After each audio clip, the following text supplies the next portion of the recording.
The history of earth abuse through agriculture has been horrendous.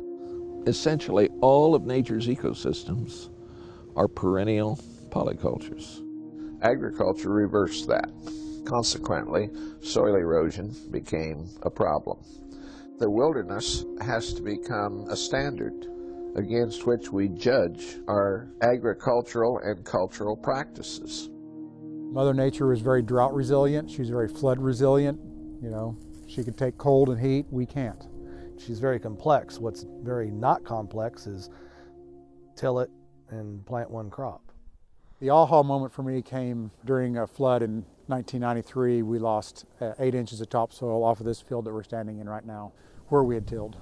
And that's when the decision was made to quit tillage cold turkey.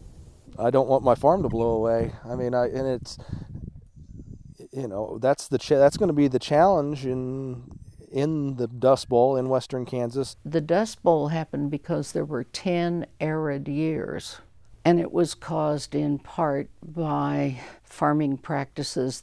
Back then, the way we tilled the ground, we used what we call the moldboard plow, and because the soil erosion due to wind, I remember when the dust was blowing so heavily that the chickens went to roost during the middle of the day because they thought it was dark. I experienced it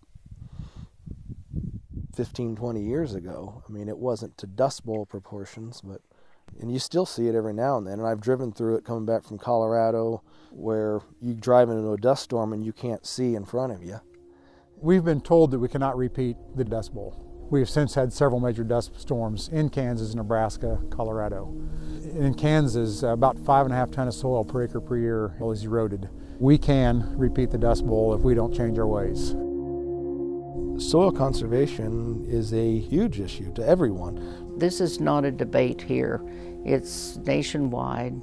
We need to educate our children, and we also need to educate ourselves. To be honest, it wasn't totally the producer's fault. They had no clue what they were doing was wrong, and they had help from the government and universities telling them that it was the right thing to do. You know, it's just sorting through all the truth.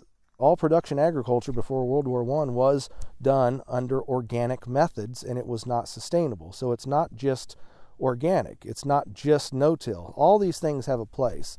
It's just finding that place and understanding how it all fits in together. There's a lot of bright people out there on the farm.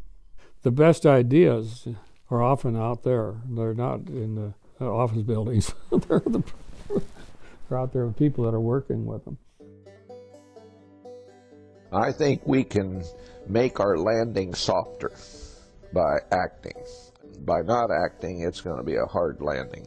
If we don't get sustainability in agriculture first, it's not going to happen. I wouldn't say I'm optimistic, I'm hopeful. And I think it's important for a lot of people to be painting visions of the future. I think everyone needs to be in the conversation. The other environmentalists, the consumers, politicians, industry, and producers. And the conversation needs to revolve around the soil.